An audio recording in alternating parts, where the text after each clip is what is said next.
దివ్యవాణి TV ప్రేక్షకులందరికీ యేసు నామములో శుభాలు తెలియజేస్తూ నా స్వరం యేసు కోసమే అనే దివ్యవాక్కు కార్యక్రమానికి మిమ్మల్ని అందరినీ ప్రేమతో ఆహ్వానిస్తూ ఉన్నాము.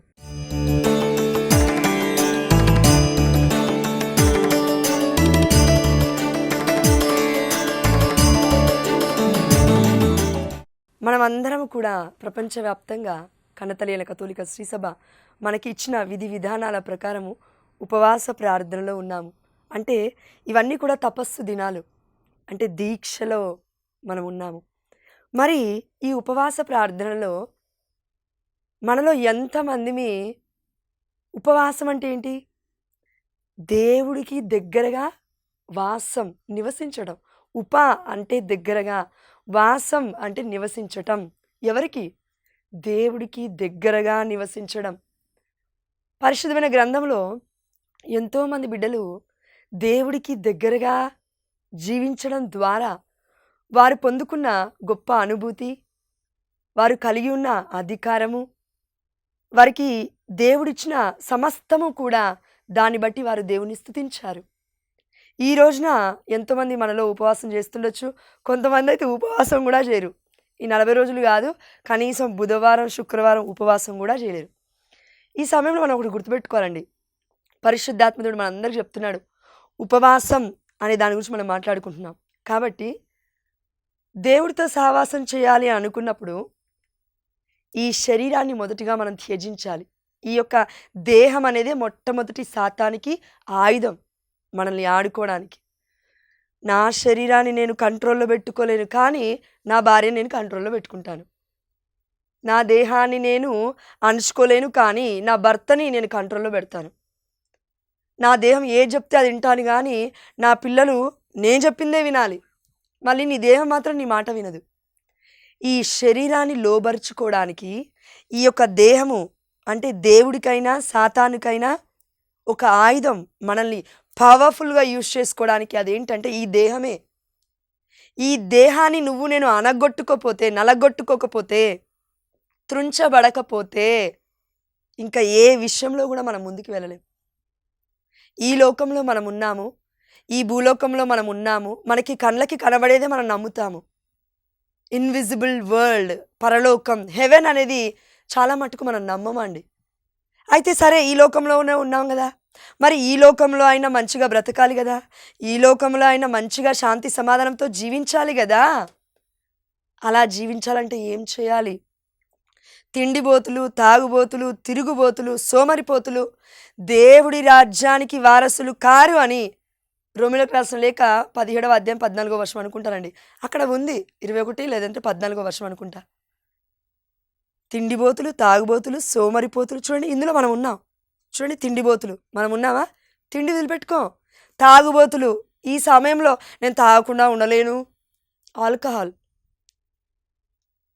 అదేవిధంగా సోమరిపోతులు, నాకు నిద్ర కావాలండి, నిద్ర లేకపోతే అమ్మో నేను ఉండలేను. నిద్ర ఎంత కావాలో అంతే నిద్రపోవాలి. అదేవిధంగా తిండిబోతులు, తాగుబోతులు, నిద్రపోతులు, సోమరిపోతులు. కరెక్ట్గా చెప్తే ఆ దేవదేవుడు చెప్తూ ఉన్నాడు మనందరికీ కూడా, పరలోక రాజ్యానికి ఎంటర్ అవ్వం అసలే. అంతెందుకు, ఈ లోకంలో నీది నీవు చేసుకొని తినడానికైనా సోమరితత్వాన్ని విడిచిపెట్టాలి.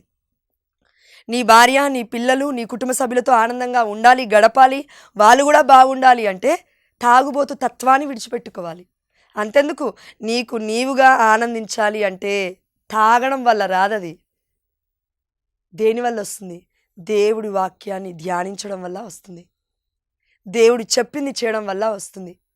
చాలామంది చూడండి, చెప్పేవారిగా ఉంటాము కానీ చేసేవారిగా మనలో చాలామంది ఉండం. అందుకే కదా దేవుడు చచ్చిపోయింది. అందుకే దేవుడు చచ్చిపోయింది. ఈ 40 దినాలు ఎందుకు మనము ప్రకటిస్తున్నాము? ఎందుకు మనం దేవాదేవుని అడుగుతున్నాము? అయ్యా, నువ్వు చచ్చిపోయావు కదా, ఎందుకు చచ్చిపోయావు ప్రభువా? ఈ పాపాత్మురాలి కోసమా? ఈ పాపాత్ముడి కోసమా?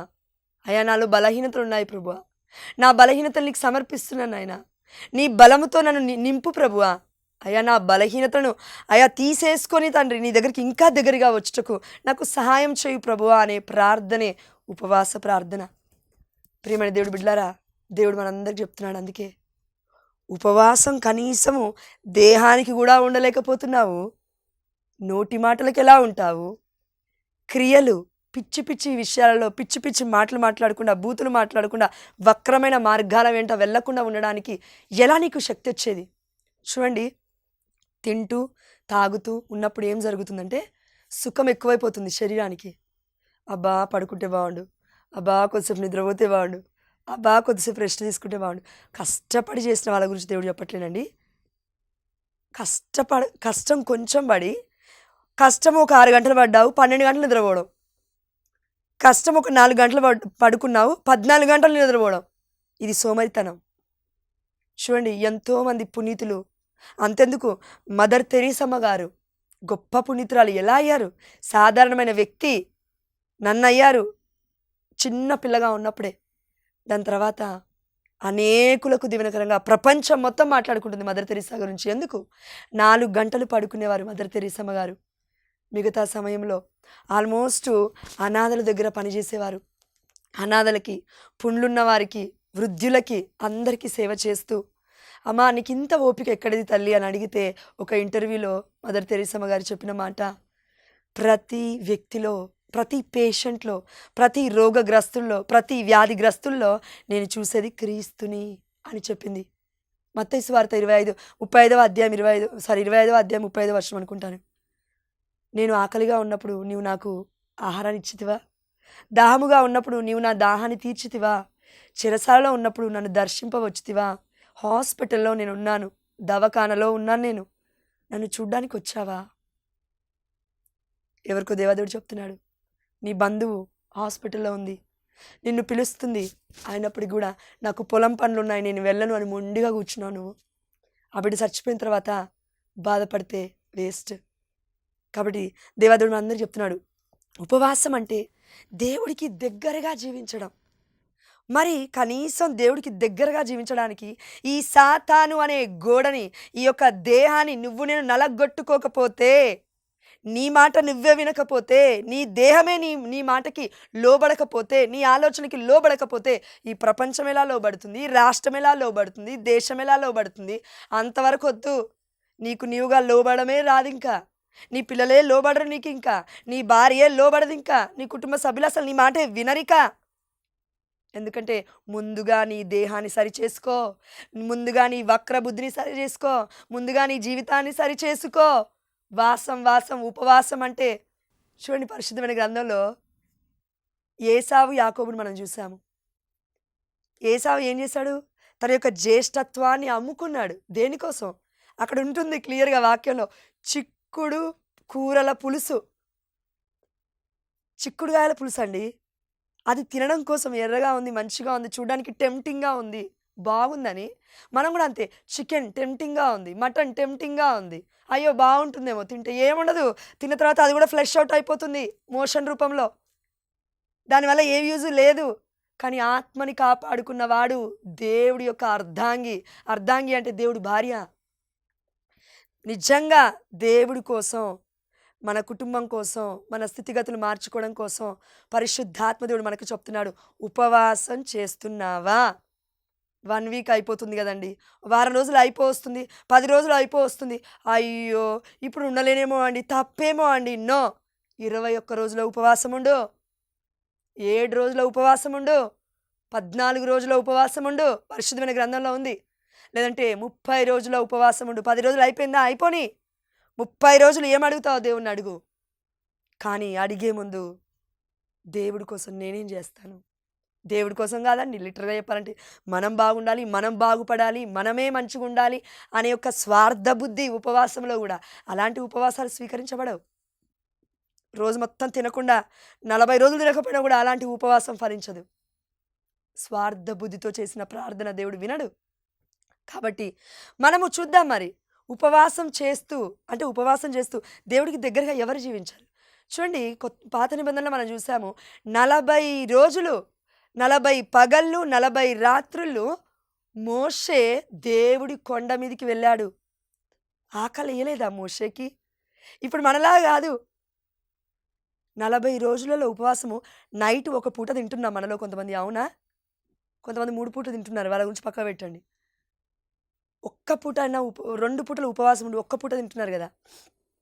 ఈ ఒక్క పూట కూడా మోషే తినలేదు. అరే ఎలా అండి బ్రతికింది మోషే? దేవుడి సన్నిధి, దేవుడి యొక్క ప్రేమ, దేవుడితో ఉన్న అనుబంధం అన్నిటిని మర్చిపోయేలాగా చేసింది. అందుకే అండి మనం చరిత్రలో చూస్తే ఒక 4 పేర్లు నేను చదువుతాను చూడండి. పునీతులు వీళ్ళు. ఏం చేశారయ్యా అని చూస్తే మొట్టమొదటి పునీతుడి పేరు blessed Alexandria Maria da Costa అనే పునీతురాలు. దాదాపు 13 సంవత్సరాలు బెడ్ రిడన్, ఒక పడక మీద పడుకొని ఉంది. బెడ్ రిడన్లో 13 సంవత్సరాలు ఆహారం తీసుకోలేదు. ఏం చేసిందంట? దివ్య సప్రసాదం ప్రతిరోజు వచ్చి గురువులు ఇచ్చేవారు. దివ్య సప్రసాదం అంటే ఏసునాథుని దివ్యమైన సప్రసాదము. ఏసయ్య అందులో నిజంగా కొలువున్నాడు. ఏసయ్య రక్తము, ఏసయ్య యొక్క శరీరం నన్ను పోషిస్తుంది అని 13 సంవత్సరాలు, 40 రోజులు కాదు, 13 సంవత్సరాలు ఈ అలెగ్జాండ్రియా మరియా ది కోస్టా అనే పునీతురాలు 13 సంవత్సరాలు ఆహారం ముట్టలేదు, కానీ బ్రతికింది. అదేవిధంగా ఇంకొక పునీతురాలు సెయింట్ క్యాథరిన్ ఆఫ్ సియనా పునీతురాలు. క్యాథరిన్ అనేవారు పునీతురాలు. తిను కూడా, ఈమె కూడా ఎన్ని సంవత్సరాలు బ్రతికింది అని చూస్తే 7 సంవత్సరాలు. 7 సంవత్సరాలు ఏది తినకుండా, ఏది తాగకుండా, కేవలం దివ్య సప్రసాద నాథుడి ముందు కూర్చొని బ్రతికింది. మనందరికీ కామెడీగా ఉండొచ్చు. కాబట్టి ప్రియమైన దేవుడి బిడ్డలారా, ఈ పునీతులు ఎలా జీవించారు? కేవలం దేవుడితో 17 సంవత్సరాలు, 7 సంవత్సరాలు, 13 సంవత్సరాలు. ఇంకొకరైతే సెయింట్ నికోలస్ ఆఫ్ ఫ్లూ అనే వ్యక్తి ఆల్మోస్ట్ వాటర్, నీరు కూడా తీసుకోకుండా బ్రతికాడండి.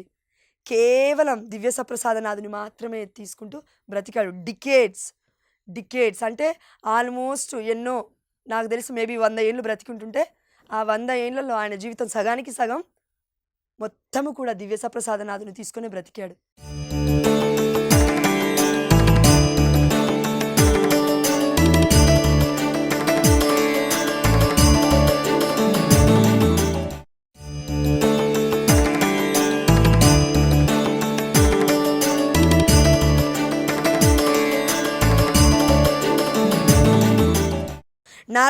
నాలుగో పునీతురాలు చూస్తే తెరీసా న్యూమన్ అనే ఒక వ్యక్తి ఉన్నారు. ఆల్మోస్ట్ ఆమె కూడా 36 సంవత్సరాలు దివ్య సప్రసాదనాథుని తీసుకొని ఒక్క మెతుకు అన్నం తినకుండా బ్రతికింది. వామ్మో, ఇది ఎలా సాధ్యమండి? 40 రోజులు, 40 పగళ్ళు, 40 రాత్రులు మోషే చేశాడు. కానీ ఈ పునీతులు ఏండ్లు, సంవత్సరాలు చేశారు. ప్రియమైన దేవుడి బిడ్డలారా, కానీ నువ్వు నేను కనీసం 4 గంటలలో ఒక్క పూట తినకుండా ఉండలేకపోతున్నాం. 4 రోజులలో ఒక రోజుని మనం స్కిప్ చేయలేకపోతున్నాము. ఇంకేమన్నా కావాలంటే మనకి ఆశీర్వాదాలు కావాలి, వజ్రవైడూర్యాలు కావాలి, ఇల్లు కావాలి, మేడలు కావాలి, కోటలు కావాలి, కార్లు కావాలి, అన్నీ కావాలి. ఆధ్యాత్మికమైన ఆలోచనే లేదు మనకి. 24 గంటలు ఈ లోకంలో తిన్నానా, ఉన్నానా, బ్రతికానా, చచ్చానా, ఇదే కానీ మన ఆలోచన.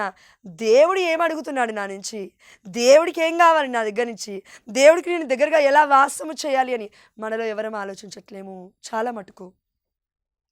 ఏది? క్రియలు లేని విశ్వాసము ఎక్కడ చూపించగలుగుతావా? Without actions you cannot prove yourself. క్రియ లేకుండా దేవుణ్ణి ప్రేమిస్తున్నానని చెప్పలేవు. చాలామంది చాలా గొప్పగా మాట్లాడుతున్నారు. అయ్యో, ఉపవాసం అట్లా కాదంటండి, నోటికి చేతులకి మంచి పనులు చేయాలి, చెడు పనులు చేయకూడదు అంటండి. ప్రార్థన చేయాలి, ఏదో అప్పుడప్పుడు ఉపవాసం చేయాలి, అప్పుడప్పుడు ఎవరన్నా ఏదైనా అవసరంలో ఉంటే వాళ్ళకి ఇవ్వాలండి. ఈ 3 చేయాలంటే నిన్ను నీవు కంట్రోల్లో పెట్టుకోవాలి. ఎందుకు తెలుసా? 1000 మందిని చంపిన యోధుడు కన్నా ఓర్పు కలిగిన వాడు యోధుడు, వీరుడు. ఓర్పు, సహనం, విధేయత అంటే తనను తాను కంట్రోల్లో పెట్టుకునే వాళ్ళండి దేవుడి బిడ్డలు. ఇది ఆ దేవాదేవుడు మన నుంచి కోరుకుంటున్నాడు. ఇప్పటికైనా ఆలస్యం అవ్వలేదు, ఉపవాసం మొదలుపెట్టు. దేవుడు అన్నాడు, హృదయ పరివర్తనము చెందండి, నా వద్దకు మరలి రండి. మన పాప జీవితము, శాప జీవితము, మాటలు, బూతులు, వల్గర్ మాటలు ఇవన్నీ పక్కకు పెట్టి అయ్యా నన్ను మన్నించు, అయ్యా నా నోటిని దీవించు, నా నోటిని మార్చు, నా బ్రతుకుని మార్చు, నా బిడ్డల్ని మార్చు, నా భార్యని మార్చు. ఇది కాదు ప్రార్థన. నన్ను మార్చు ప్రభువా, నన్ను పట్టుకో ప్రభువా, నన్ను నీకు దగ్గరగా తీసుకో అయ్యా, నా వల్ల కావట్లేదు తండ్రి. ఇది ఉపవాస ప్రార్థన. ఉపవాసము చేస్తూ దేవుడికి దగ్గరగా రావడం ఉపవాస ప్రార్థన. ఉపవాసం చేయకుండా సుఖంగా కూర్చొని, సుఖంగా టీవీ ముందు కూర్చొని, మంచిగా స్నాక్స్ తింటూ, ఇంకెక్కువైంది మనకి ఫుడ్ తినడం ఈ ఉపవాస కాలంలో. అట్లా పట్టుకున్నాడు నిన్ను దుష్టుడు అనకు.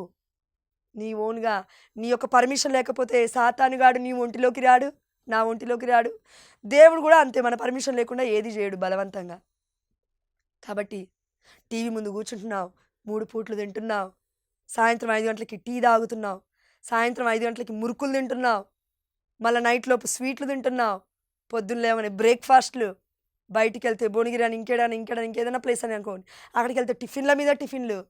నా భార్య ఇంట్లో చేస్తే బాగాలేదు అందుకే బయటకు వచ్చి తింటున్నా. మానేయ్ భార్య మారడానికి.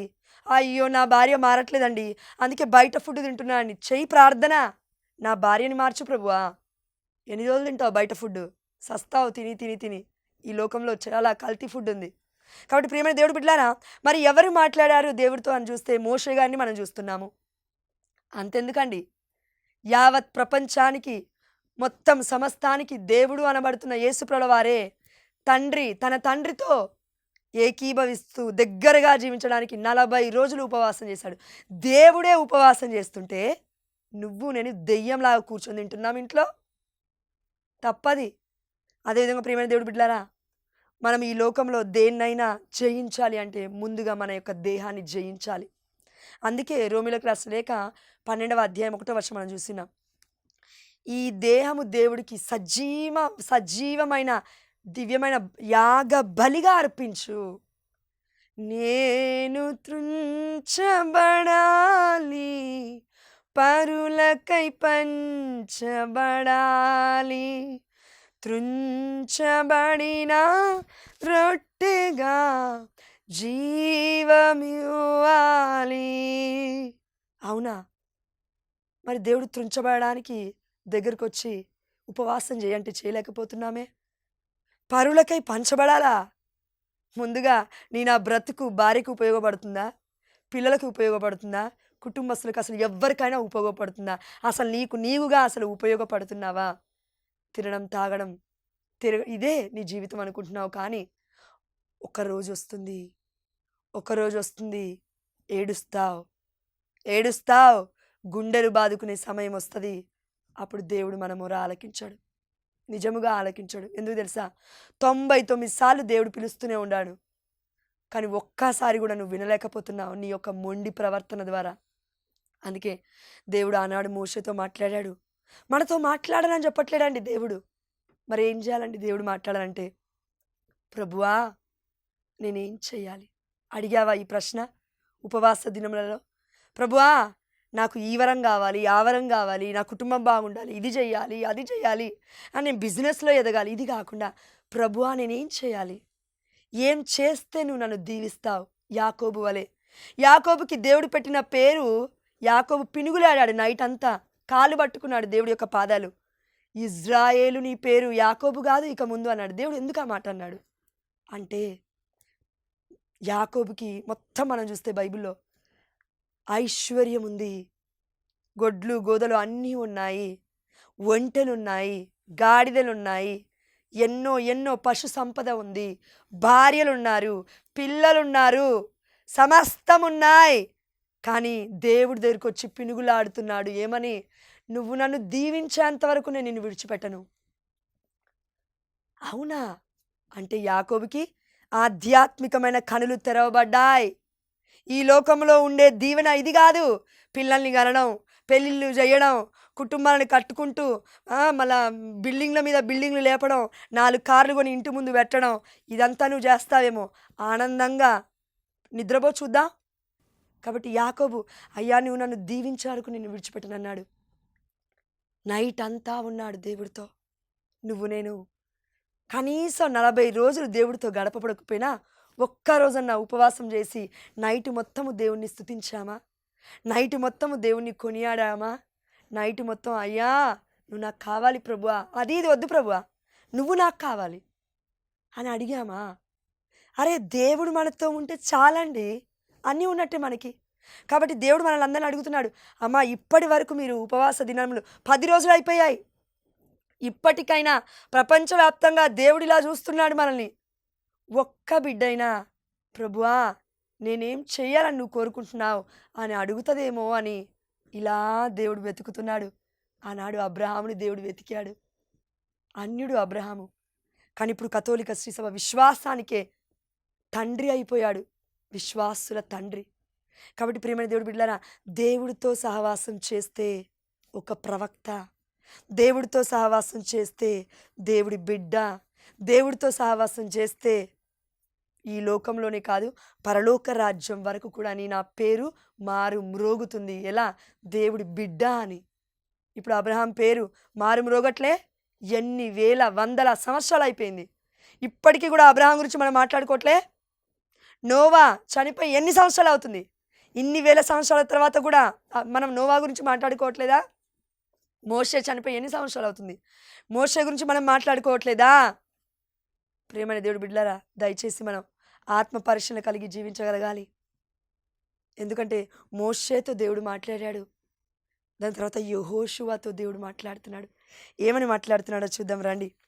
యెహోషువ గ్రంథము 1వ అధ్యాయము 5 నుండి 9 వచనం మనం చూసుకుంటే, ఈ ఉపవాస ప్రార్థనలు మనం చేయాల్సింది ఏంటి తెలుసా? మొత్తం ఇదే.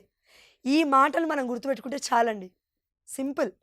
ఉపవాస ప్రార్థన అంటే ఈ ప్రార్థన మనం చేయగలిగితే చాలు. అదేం ప్రార్థన చూద్దాం రండి. యెహోషువ గ్రంథము 1వ అధ్యాయము 5వ వచనము. దేవుడు యెహోషువతో చెప్తున్నాడు, నీ జీవిత కాలములో నిన్ను ఎవ్వరూ ఎదిరింపజాలరు. నిన్ను ఎవ్వరు అనగా ఎవ్వరు అనే దాంట్లో సాతాను కూడా మనల్ని ఎదిరింపజాలడు. ఉపవాసం చేస్తున్నప్పుడు శోధన ఎక్కువ అవుతుందని మనం అందరం చాలామంది అంటుంటాం, కానీ అప్పుడు కూడా దేవుడి యొక్క కృప మనకు తోడై ఉంటుంది. ఎలా అంటే, మోషేకు వలె నీకును నేను తోడయ్యుందును, నిన్ను విడువను, నిన్ను ఎడబాయను. ఆమేన్, హల్లెలూయా. ఉపవాస ప్రార్థనలు అయినా ఇంకా ఏ ప్రార్థన మనం చేస్తున్నప్పటికీనైనా ఈ సమయంలో మనం గుర్తుపెట్టుకోవాల్సింది ఒకటే, దేవుడు నాకు తోడుగా ఉన్నాడు, సాతానికి నన్ను విడిచిపెట్టడు. ఇది ఒకటి. రెండవది ఏం చేయాలి ఉపవాస ప్రార్థనలు అంటే, వాక్యం ఎక్కువగా చదవాలి. ఎక్కడుంది? యెహోషువ గ్రంథం 1వ అధ్యాయం 8వ వచనము.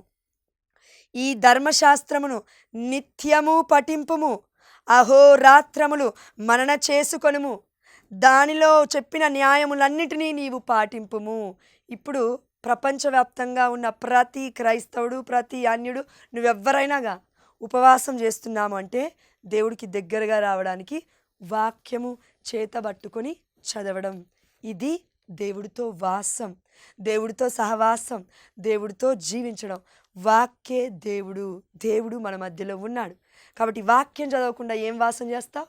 వాక్యం చదవకుండా దేవుని ఎలా తెలుసుకుంటావు? వాక్యం చదవకుండా విడుదల ఎలా వస్తుంది? వాక్యం చదవకుండా విమోచన ఎలా ఉంటుంది? వాక్యం చదవకుండా అసలు రక్షకుని ఎలా నేను ప్రేమిస్తాం? కాబట్టి ప్రియమైన దేవుడు బిడ్డలారా, ఈ మొట్టమొదటి భాగంలో మనము వాక్యం చదవాలి, దేవుడితో దగ్గరగా జీవించాలి అని అంటే కనుక అని మనం తెలుసుకున్నాం.